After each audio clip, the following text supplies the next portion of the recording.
Shalom Bro and Sis. Hari ini saya akan membahas tentang salah satu rahasia ilahi yang tersingkap ya. Jadi ini luar biasa ya.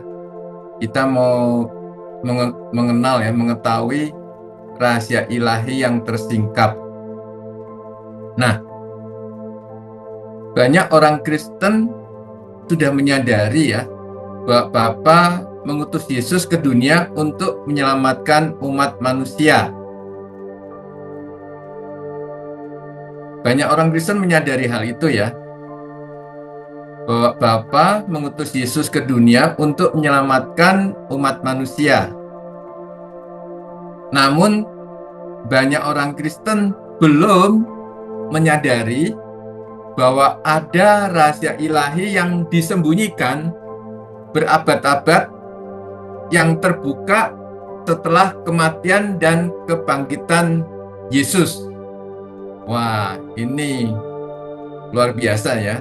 Nah, saat ini kita akan mempelajarinya sehingga kita tahu ya rahasia ilahi yang tersingkap ini apa. Nah, kita melihat ya kelahiran Yesus ke dunia di Matius 1 ayat 23. Matius 1 ayat 23, lihatlah, seorang perawan akan mengandung dan melahirkan seorang putra, dan mereka akan menamai dia Immanuel, yang artinya Tuhan beserta kita. Nah ini di Matius 1 ayat 23 ini ngambil dari Yesaya 7 ayat 14 ya, di kitab Perjanjian Lama di Yesaya.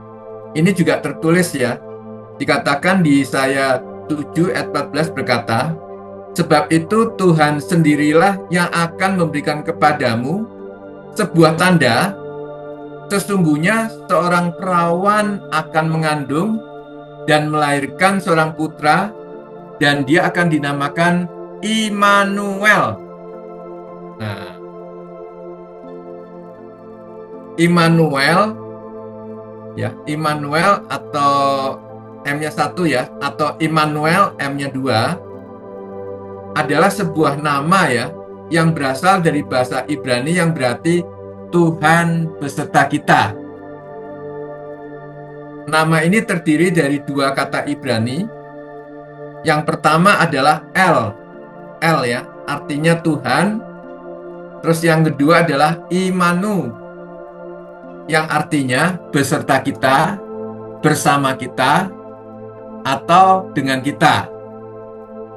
Jadi Immanuel itu artinya Tuhan beserta kita. Dari kata El artinya Tuhan, dan Immanu beserta kita, bersama kita, dengan kita. Jadi Immanuel itu Tuhan beserta kita, Tuhan bersama kita, Tuhan dengan kita ya.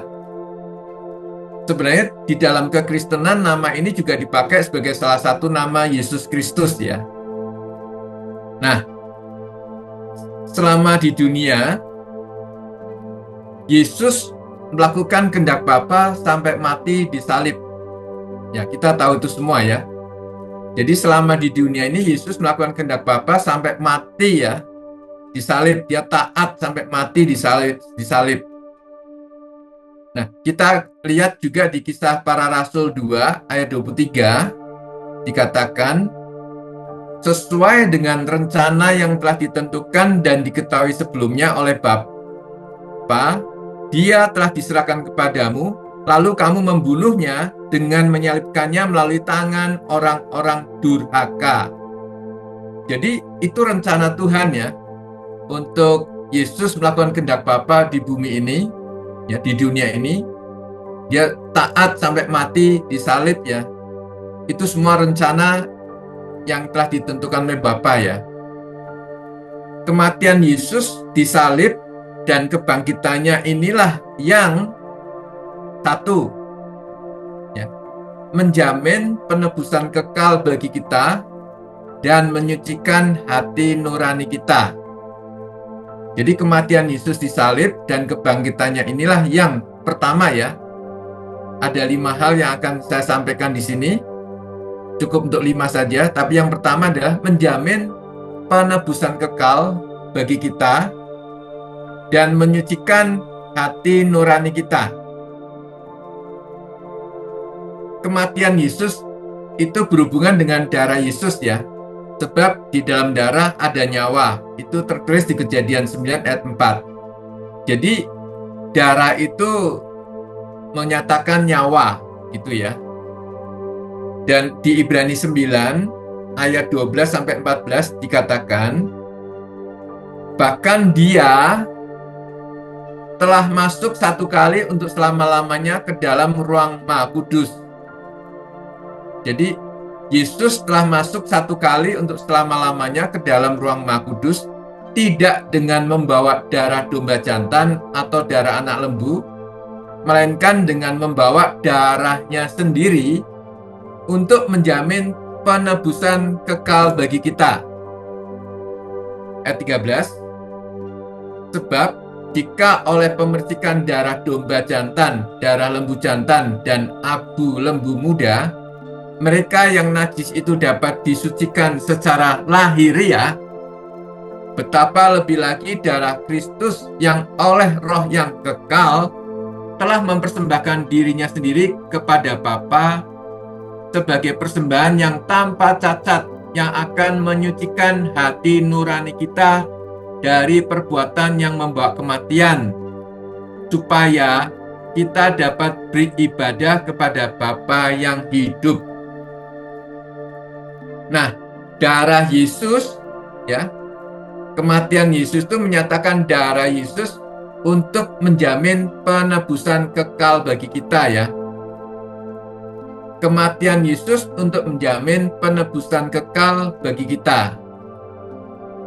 Darah Yesus menyucikan hati nurani kita dari perbuatan yang membawa kematian, supaya kita dapat beribadah kepada Bapa yang hidup ya. Kematian Yesus menyucikan hati nurani kita dari perbuatan yang membawa kematian, supaya kita dapat beribadah kepada Bapa yang hidup. Nah, itu yang pertama ya, bahwa kematian Yesus di salib dan kebangkitannya itu menjamin penebusan kekal bagi kita dan menyucikan hati nurani kita ya. Jadi kita ini karena karya Yesus di salib dan kebangkitannya ini, kita dijamin penebusan kekal, keselamatan yang kekal itu terjamin ya. Karena Yesus sudah mencurahkan darahnya untuk kita ya, untuk menebus kita. Kita mengalami penebusan kekal. Bahkan darahnya itu menyucikan hati nurani kita ya. Sehingga hati nurani kita ini menjadi suci kudus kembali oleh darah Yesus. Nah, yang kedua, kematian Yesus dan kebangkitannya itu membuat kita menerima pengampunan dosa dan membebaskan kita dari dosa dan penghukuman dosa. Nah, ini penting ya. Kita harus memahami ini, bahwa kematian Yesus dan kebangkitannya itu membuat kita menerima pengampunan dosa dan membebaskan kita dari dosa dan penghukuman dosa. Di Efesus 1 ayat 7 dikatakan, terjemahan baru, sebab di dalam Dia dan oleh darahnya kita beroleh penebusan, yaitu pengampunan dosa menurut kekayaan kasih karunia-Nya. Dikatakan di terjemahan baru Efesus 1 ayat 7 bahwa darah Yesuslah yang memberikan pengampunan dosa atas kita ya. Kalau di Efesus 1 ayat 7 IMB mengatakan di dalam Kristus dan melalui darahnya kita beroleh penebusan, yaitu penghapusan atas segala dosa dengan kekayaan anugerah Elohim. Jadi ini bukan hanya saja mendapat pengampunan dosa, darah Yesus itu memberikan pengampunan dosa, bahkan menghapus segala dosa kita. Itu darah Yesus. Itu fungsi darah ya. Jadi pengampunan Tuhan itu berdasarkan darah. Kalau zaman perjanjian lama darah binatang, perjanjian baru darah Yesus sendiri yang tercurah satu kali untuk mengampuni bahkan menghapus dosa. Jadi dosa itu sudah dihapus oleh darah Yesus. Ya, nanti kita akan mengetahui kenapa ini kita harus mengerti ini, karena untuk Immanuel, Tuhan beserta kita, Tuhan harus bersatu dengan kita ya, bersama kita. Jadi tidak ada dosa lagi. Tidak ada dosa lagi. Dosa sudah dihapus. Urusan dosa sudah tidak ada lagi, sudah dihapus ya. Dikatakan di 1 Yohanes 3 ayat 5. Ini dijelaskan di sini ya. Ini Rasul Yohanes diwahyukan tentang dosa ini ya.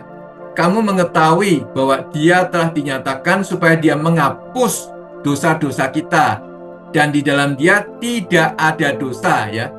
Jadi 1 Yohanes 3 ayat 5 mengatakan bahwa Yesus menghapus segala dosa kita, dosa-dosa kita, dan di dalam Dia tidak ada dosa. Ini penting ya. Di dalam Kristus tidak ada dosa. Karena dosa menurut Rasul Yohanes adalah tidak percaya Yesus. Itu tertulis di Yohanes 16 ayat 9. Artinya saat kita percaya Yesus, maka tidak ada dosa. Sekali lagi ya, dosa menurut Rasul Yohanes adalah tidak percaya Yesus. Yohanes 16 ayat 9. Artinya saat kita percaya Yesus, maka tidak ada dosa. Keren ya. Jadi waktu kita percaya Yesus, sudah tidak ada dosa, karena dosa itu tidak percaya Yesus menurut Yohanes 16 ayat 9. Saat kita percaya Yesus tidak ada dosa ya. Dan itu sesuai dengan 1 Yohanes 3 ayat 5 tadi ya, bahwa Yesus menghapus dosa-dosa kita, segala dosa kita, dan di dalam Kristus, di dalam Yesus Kristus tidak ada dosa. Ini semua ayat firman Tuhan itu sejajar ya, tidak bertentangan ya, saling berkaitan. Di dalam Kristus tidak ada dosa. 1 Yohanes 3 ayat 5 ya. Bahkan kabar baiknya bagi kita adalah tidak ada dosa dan tidak ada penghukuman dosa ya. Tidak ada dosa lagi di dalam Kristus dan tidak ada penghukuman dosa. Ini penting ya, Bro and Sis ya, bahwa kita penghukuman dosa itu sudah tidak ada.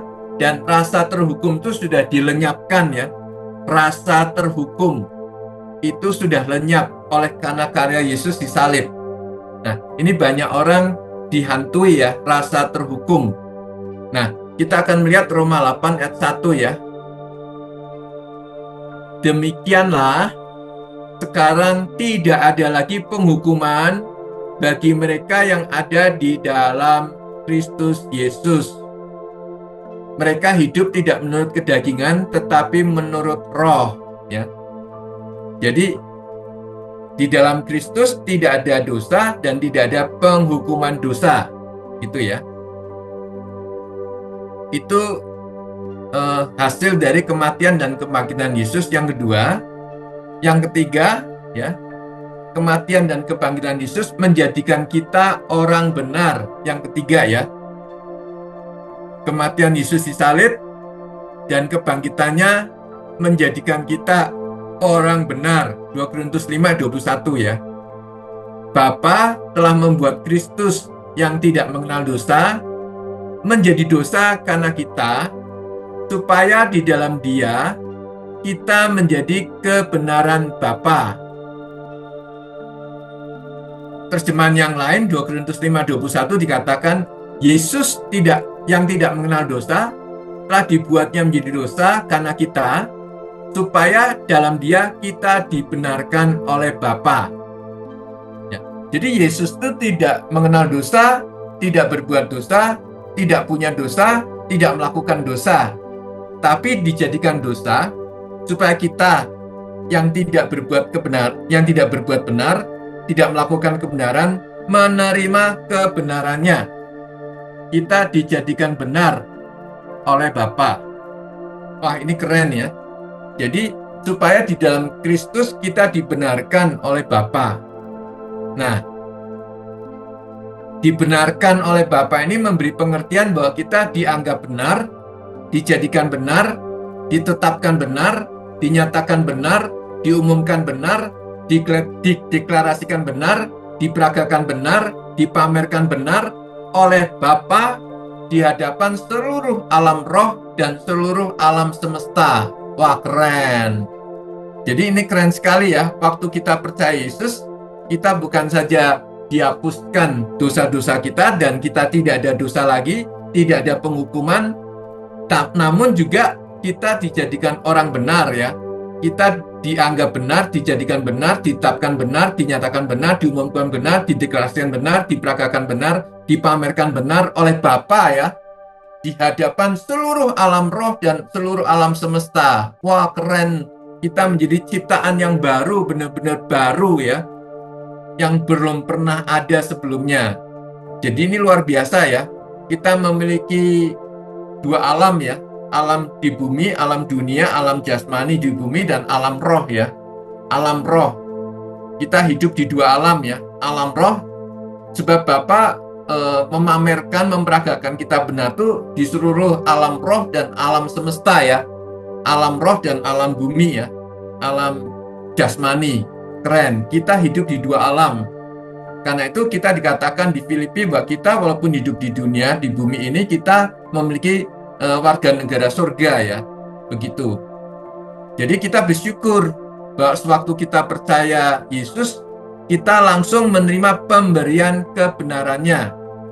Artinya kita ya tadi dianggap benar, dijadikan benar, ditetapkan benar, dinyatakan benar, diumumkan benar, dideklarasikan benar, diperagakan benar, dipamerkan benar oleh Bapa. Tidak ada kesalahan apapun dalam pandangan Bapa mengenai kita. Wah, keren.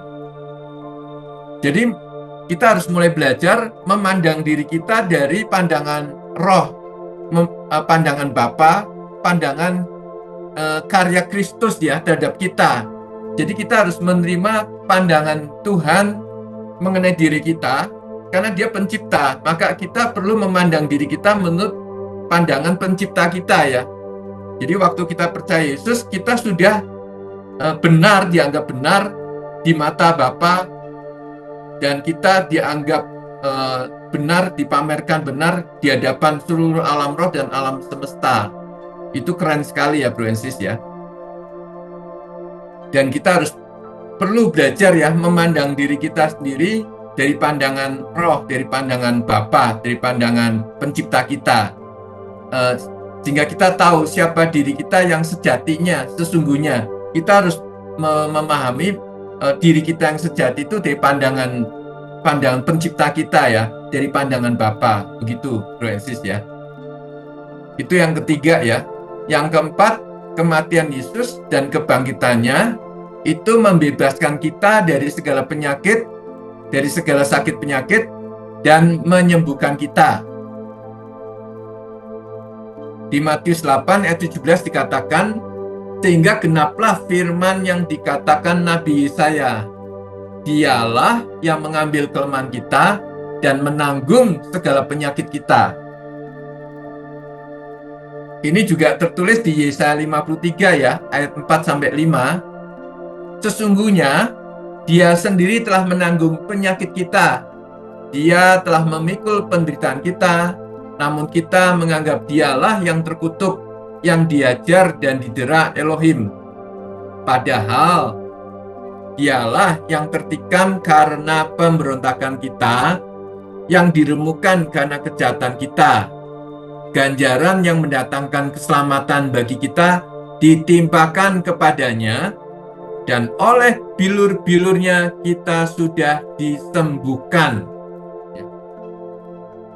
Jadi yang keempat adalah kematian dan kebangkitan Yesus itu membebaskan kita dari segala sakit penyakit dan menyembuhkan kita.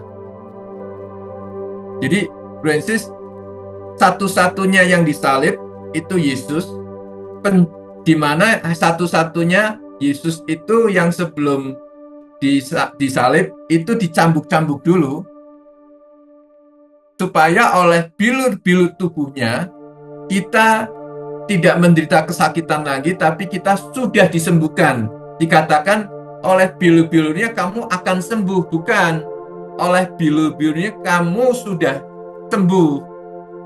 Jadi waktu kita percaya Yesus, kita menjadi orang yang sehat, karena oleh bilur-bilurnya kita sudah sembuh ya.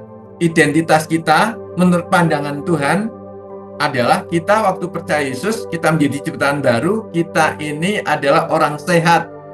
Sebab oleh bilu-bilunya kita sudah sembuh. Bukan akan sembuh ya, tapi sudah sembuh. Begitu.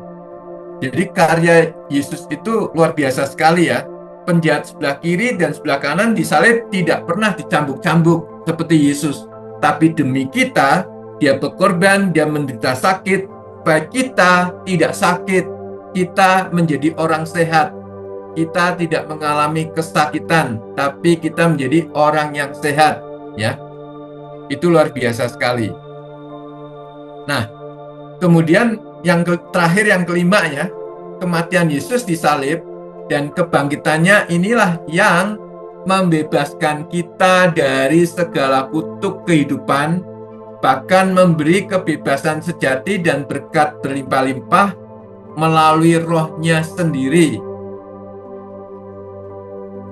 Nah, di Galatia 3 ayat 13-14 dikatakan, Kristus telah menebus kita dari kutuk hukum Taurat dengan menjadi kutuk karena kita.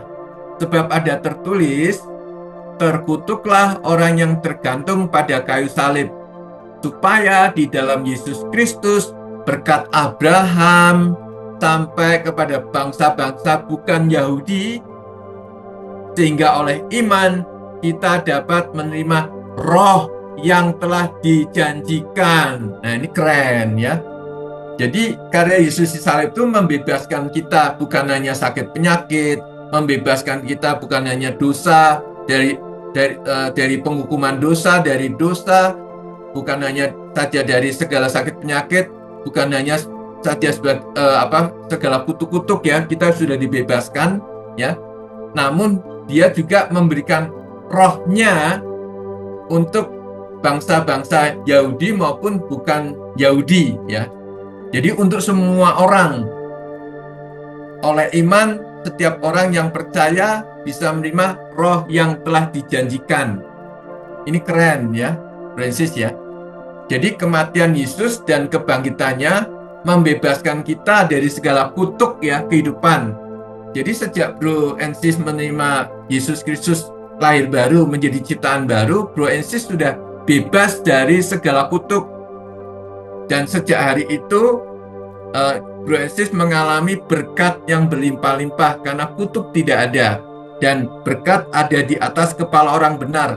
Jadi berkat itu mengikuti identitas kita ya. Karena identitas kita itu sudah jadi orang benar tadi, sudah dibenarkan oleh Bapa, maka kita ini dimanapun kita berada, di perusahaan kecil, di perusahaan besar, bekerja di perusahaan kecil, bekerja di perusahaan besar, di kota kecil maupun di kota besar, berkat itu ada pada kita, orang benar.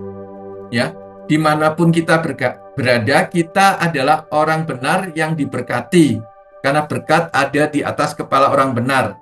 Jadi dimanapun kita berada, itu berkat Tuhan itu melimpah atas kita.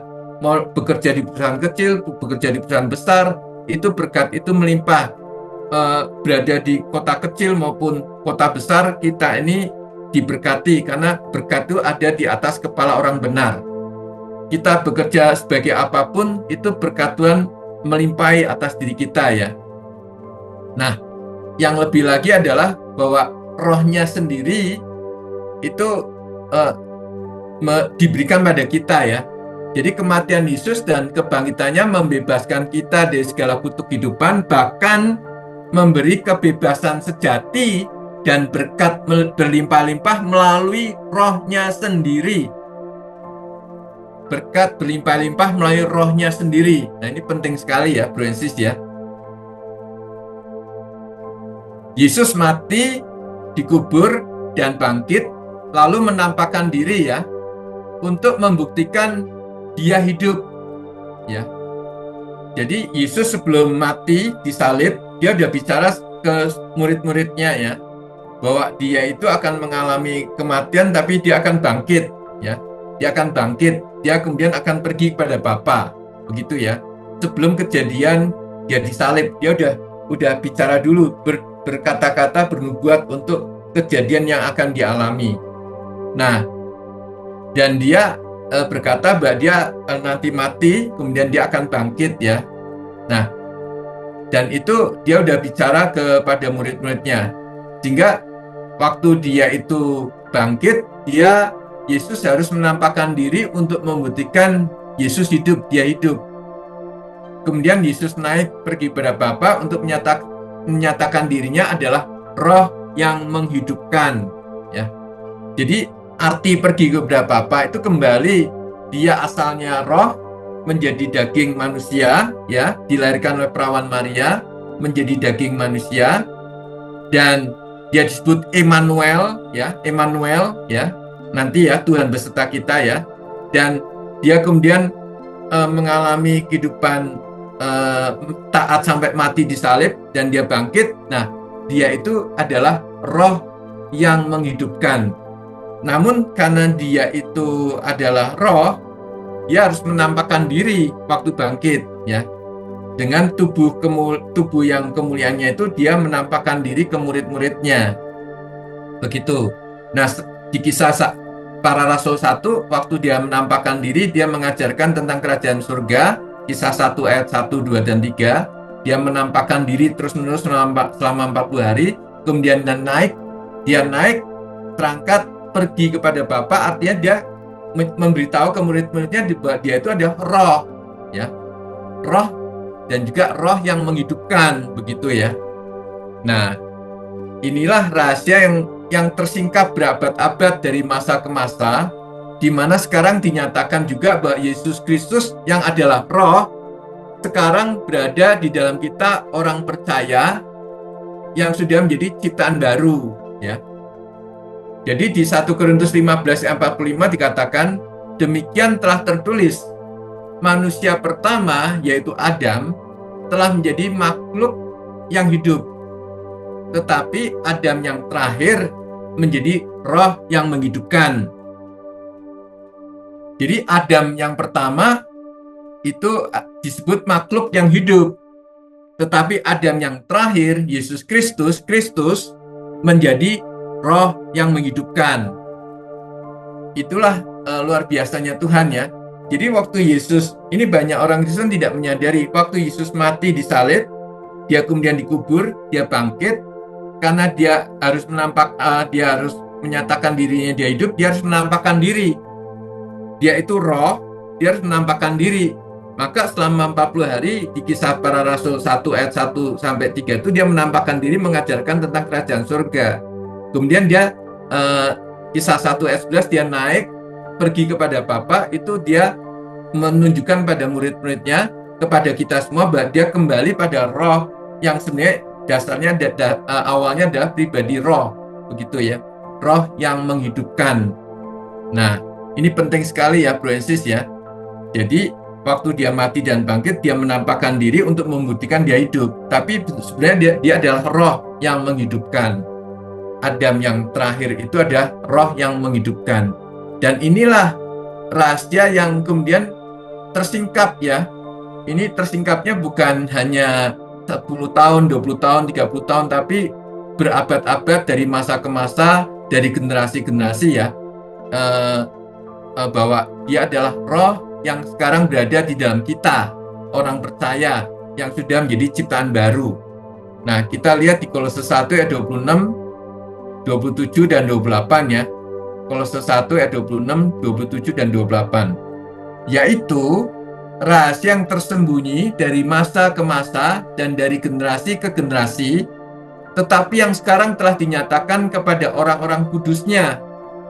Kepada mereka, Bapa ingin memberitahukan kekayaan kemuliaan rahasia itu di antara bangsa-bangsa bukan Yahudi, yaitu Kristus ada di dalam kamu, yang adalah pengharapan akan kemuliaan. Nah, ini penting ya. Kolose 1 ayat 27 itu terjemahan TB itu kurang pas.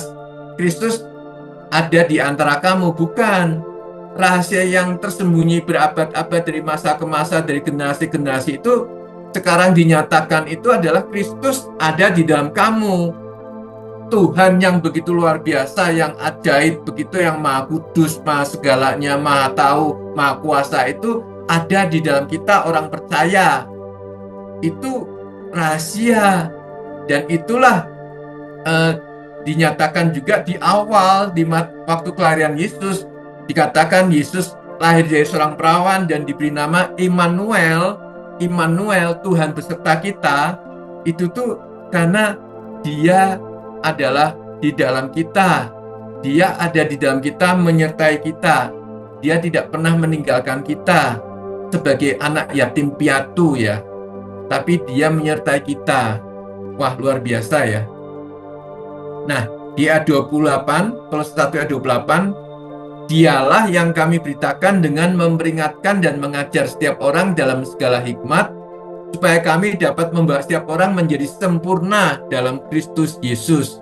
Jadi bukan hanya Dia di dalam kita, tapi juga kita di dalam Dia, di dalam Kristus Yesus ya. Jadi itulah, kalau roh itu Dia bisa di dalam kita di dalam Dia. Seperti oksigen ya. Oksigen itu kan nggak kelihatan, tapi ada nyata ya. Oksigen itu nggak kelihatan, tapi ada nyata. Oksigen itu ada di sekeliling saya. Saya ada di dalam oksigen, tapi saya menghirup oksigen, ya. Masuk oksigen, masuk. Oksigen yang tidak kelihatan itu ada nyata, dia ada di dalam saya, tapi saya juga ada di dalam oksigen, ya. Jadi oksigen itu ada di dalam saya, dan saya ada di dalam oksigen. Demikian juga Tuhan ya. Tuhan walaupun tidak kelihatan, Dia adalah roh. Dia waktu kita percaya Yesus lahir baru, kita menjadi ciptaan baru, Dia masuk ke dalam diri kita. Maka Kristus ada di dalam kamu, Kristus ada di dalam saya, Kristus ada di dalam orang percaya ya. Kristus ada di dalam saya. Nah, tapi saya juga ada di dalam Kristus. Itulah roh ya. Sama seperti tadi oksigen. Oksigen di dalam saya di dalam oksigen. Walaupun oksigen nggak kelihatan, tapi ada nyata. Tuhan walaupun nggak kelihatan, tapi ada nyata. Dimanapun kita berada, Dia selalu menyertai kita ya. Waktu kita percaya Yesus lahir baru, kita menjadi ciptaan baru, Dia ada di dalam kita ya. Kristus ada di dalam kamu, Kristus ada di dalam saya, tapi saya juga ada di dalam Kristus. Wah, itu keren ya, Francis ya. Dan ini rahasia yang tersembunyi dari masa ke masa dan dari generasi ke generasi, tetapi yang sekarang telah tersingkap ya, adalah Immanuel. Immanuel, Kristus ada di dalam kita, Tuhan di dalam kita, Tuhan beserta kita, Tuhan bersama kita. Dulu ya, berarti saya berpikir bahwa Immanuel itu Tuhan menyertai saya di sebelah kiri, di sebelah kanan, atau di sebelah depan, atau belakang saya. Namun setelah karya Yesus disalib dan kebangkitannya ini, saya menyadari Dia di dalam saya, dan saya di dalam Dia. Ini suatu rahasia yang tersingkap setelah disembunyikan ya. Bukan hanya 10 atau 50 tahun, tapi dari masa ke masa, dan dari generasi ke generasi. Artinya dari abad ke abad ya. Ini suatu hal yang luar biasa ya, dan sulit dipercaya bagi penganut agama-agama di dunia, bahwa kekristenan yang sejati adalah pergaulan karib ya, pergaulan karib, pergaulan intim manusia dengan Tuhan yang ada di dalamnya ya. Bahwa Tuhan yang Maha Kudus mau tinggal bersama dengan manusia yang tadinya penuh dosa. Sekarang manusia tersebut disucikan menjadi ciptaan baru dan menjadi tempat kudus Tuhan sendiri, menjadi tempat tinggal Tuhan sendiri. Immanuel ya, Tuhan beserta kita, Tuhan bersama kita. Nah, inilah salah satu rahasia ilahi yang tersingkap. Jadi ini sudah tersingkap waktu awal kelahiran Yesus, diberi nama Immanuel. Nah, Francis, banyak orang Kristen percaya Yesus itu tidak kurang ya, kurang menyadari tentang hal ini. Mereka hanya tahu bahwa Yesus menyelamatkan saya, Dia mau mati di salib ya, tapi tidak menyadari bahwa yang luar biasa, rahasia yang disembunyikan berabad-abad dari masa ke masa, dari generasi-generasi itu, bahwa Tuhan itu mau tinggal bersama kita, bersatu dengan kita ya, menyatu dengan kita. Jadi kehidupan kita itu senantiasa bersama Dia, fellowship dengan Dia. Dan Tuhan itu tahu kalau hidup sendirian di muka bumi ini sebagai anak yatim piatu itu menyedihkan sekali ya. Jadi menyedihkan sekali kalau hidup di dunia ini cuma sendirian saja. Karena itu Tuhan tahu, Dia sangat mengasihi kita. Dia tidak mau meninggalkan kita sebagai anak yatim piatu. Tuhan menyertai kita ya. Sangat indah sekali hidup di dunia ini bersama Dia, selalu menyertai kita, bersama kita. Ya, dan kita bisa fellowship ya. Itu luar biasa sekali. Nah, ini ringkasannya ya.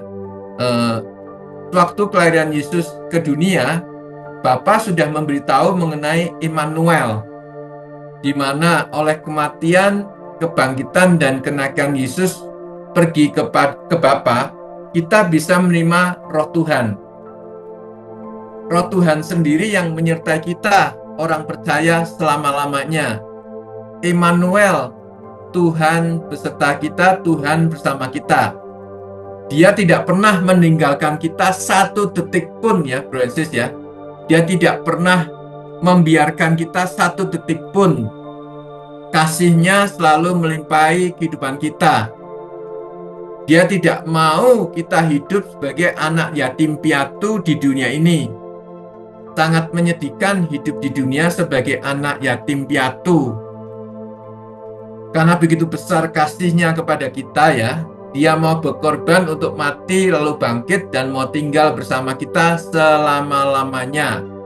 Dialah Immanuel, Tuhan beserta kita, Tuhan bersama kita. Tak pernah meninggalkan kita satu detik pun, dan berbahagia mendapatkan kita berbahagia, bergembira mendapatkan kita bergembira. Itulah Tuhan yang selalu menyertai kita ya. Jadi banyak orang Kristen hanya mengetahui bahwa Yesus tuh menyelamatkan saya, Dia udah mati di salib, Dia udah bangkit ya. Itu saja, sampai titik itu. Nggak menyadari sampai titik di mana bahwa Dia itu adalah Immanuel ya. Padahal di awal kelahirannya dikatakan bahwa Yesus itu lahir dari seorang perawan dan diberi nama Immanuel. Jadi bukan hanya sampai karya Yesus saja disalib dan bangkit, tapi Dia, Roh-Nya sendiri bersatu dengan kita. Itu keren sekali, itu rahasia yang disembunyikan ya. Jadi kalau ada perdebatan agama ini berdebat, agama itu berdebat, sebenarnya Yesus tuh datang ke dunia itu bukan mendirikan agama, tapi Dia ingin membuat hubungan kembali, hubungan kasih, kita bersatu dengan Dia. Kita bisa fellowship dengan Dia setiap saat, setiap waktu. Itulah kekristenan yang sejati, bisa fellowship dengan Dia setiap saat, setiap waktu. Jadi kekristenan bukan berfokuskan pada aturan-aturan agamawi ya. Kekristenan sejati bukan berfokuskan pada aturan-aturan agamawi. Kekristenan sejati bukan berfokuskan pada ketaatan, bahkan ya. Kekristenan sejati itu berfokuskan pada hubungan kasih ya, yang tentu akan melahirkan ketaatan. Jadi kekristenan sejati itu adalah berfokuskan pada hubungan kasih, yaitu fellowship setiap saat, setiap waktu, pergaulan karib ya, di mana Tuhan yang Maha Kudus itu mau tinggal bersama kita dan kita bersatu tinggal di dalam Dia ya, di dalam Dia. Nah, ini perlu pengertian bahwa segala dosa kita sudah dihapuskan, benar-benar sudah tidak ada dosa. Karena Tuhan yang Maha Kudus itu tidak mau setitik dosa pun ada di dalam kita. Jadi banyak orang Kristen tidak mengerti ini. Masih fokusnya pada dosa.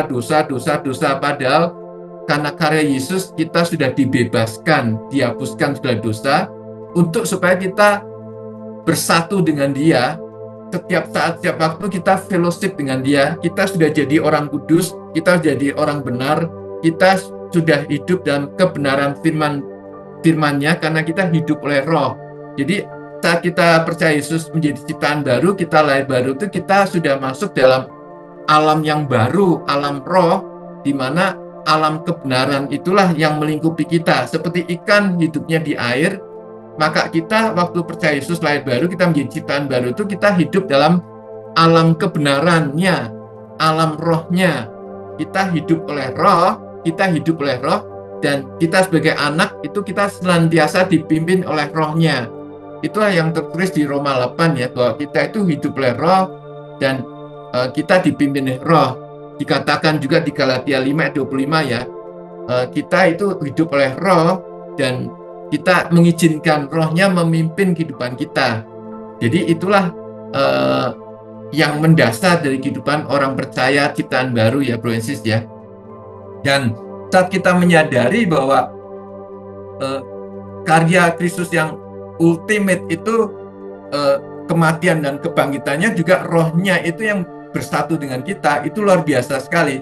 Sehingga kita dalam kehidupan ini sehari-hari pun kita senantiasa mengalami surga ya di bumi ini. Banyak orang Kristen itu ingin percaya Yesus, ingin kalau mati masuk surga ya, tapi tidak menyadari bahwa kita bersatu dengan pemilik surga. Kita bisa mengalami surga di bumi ini ya. Kita bisa mengalami surga di bumi ini karena kita bersatu dengan pemilik surganya. Jadi kita bisa mengalami surga di bumi ini ya Bro Yesus ya. Jangan berpikir mengalami surganya nanti saat mati. Kasihan ya, kasihan, sia-sia waktumu di bumi ini ya. Kita perlu mengalami surga di bumi ini ya. Dan itulah Tuhan menyertai kita, Tuhan bersama kita. Kalau Tuhan bersama kita, Immanuel, siapakah yang dapat melawan kita? Immanuel itu juga menyatakan bahwa Tuhan ada di pihak kita ya, Bro and Sis ya. Tuhan ada di pihak kita. Jadi dimanapun kita berada, Tuhan itu selalu bersama kita dan senantiasa di pihak kita. Dia selalu membela kita ya, dan dia yang mengalahkan ya masalah-masalah kehidupan kita itu. Goliat kehidupan itu bisa kita kalahkan karena kita bersama Dia, dan kita adalah orang yang dikasihinya ya. Seperti Daud itu mengalahkan Goliat. Jadi saat kita menyadari bahwa Tuhan sangat mengasihi kita dan bersama kita, senantiasa bersama kita bisa mengalahkan Goliat kehidupan ya. Kita bisa berkemenangan, kita lebih daripada pemenang ya. Begitu ya Bro and Sis ya. Ini luar biasa sekali, dan ini sangat penting mengerti rahasia yang ilahi yang tersingkap ini, bahwa dialah Immanuel ya. Immanuel, Tuhan menyertai kita, membuat kita sukses berhasil dalam kehidupan ini. Senantiasa kita berkemenangan, senantiasa kita mengalami surga di bumi ini. Demikian ya Bro and Sis ya. Tuhan mengasihi dan memberkati Bro and Sis semua berlimpah-limpah. Amin.